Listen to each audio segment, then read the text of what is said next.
Quand on est confronté à une période très difficile, quand on a l'impression de traverser une période morose, il y a comme, on pourrait dire qu'il y a deux possibilités qui s'offrent à nous. Et en fait, il y en a trois.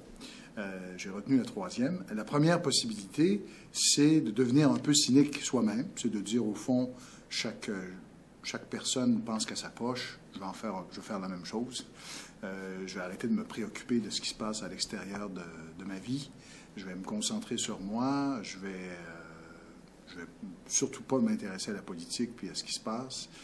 Donc, d'être un peu cynique, de se tourner vers soi-même et de penser qu'à soi-même. Ça, c'est la première attitude quand on traverse une période difficile comme la nôtre.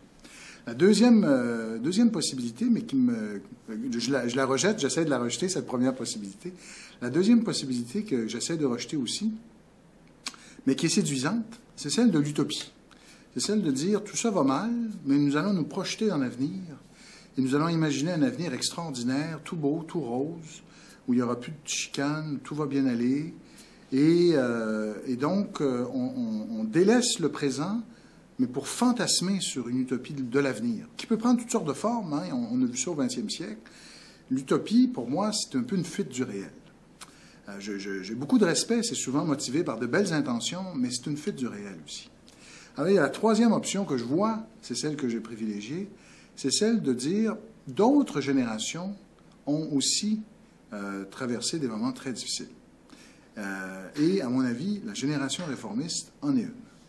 La génération réformiste, c'est des gens qui arrivent à une époque de grande incertitude, à tout point de vue. Incertitude d'abord politique. On vient de vivre l'échec des rébellions de 1837-38. Ça a moins affecté le bas du fleuve ou la région de la Côte-du-Sud, la région de Québec. Ça a peut-être plus affecté la région de Montréal, la région Saint-Eustache, le Richelieu, la vallée du Richelieu. Mais pour l'ensemble des Québécois de l'époque, c'est quand même un peu, on peut dire, un traumatisme. Hein? 50 personnes exilées, des pendaisons, de la répression. Bon. Donc, on sort de ça un peu abîmé, affecté et même traumatisé. Ensuite, sur le plan économique, c'est une période aussi de grande transformation. On voit arriver énormément d'immigrants d'Europe durant les années 40, 50. Les Canadiens français commencent à émigrer vers les États-Unis parce qu'on a pas assez de travail. Une période aussi de recherche spirituelle. Hein. Le début du Canada français catholique, ça commence durant les années 40. On oublie ça, on pense que ça a toujours été le cas avant la Révolution tranquille, mais avant les rébellions, on cherchait des prêtres. Hein. On avait problème de trouver des prêtres. À partir de 1840, là, ça commence.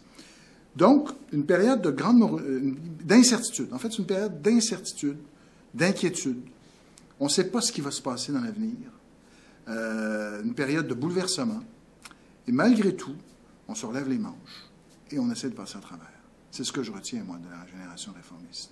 Est-ce que c'est un enseignement qu'on doit prendre pour aujourd'hui? Est-ce que c'est ça? Oui. Moi, je pense qu'on peut tirer... C'est une leçon d'espoir. C'est-à-dire que on peut trouver que c'est difficile, que c'est gris, que c'est morose.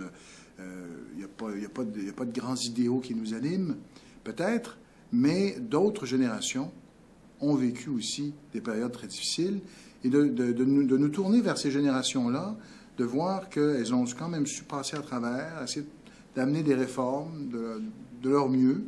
Je trouve que c'est une grande leçon, d'espoir, mais aussi qui nous évite de tomber dans le fatalisme. Hein? Après des périodes sombres, après des périodes difficiles, on peut aussi, par des réformes, par une politique réaliste, essayer de sortir de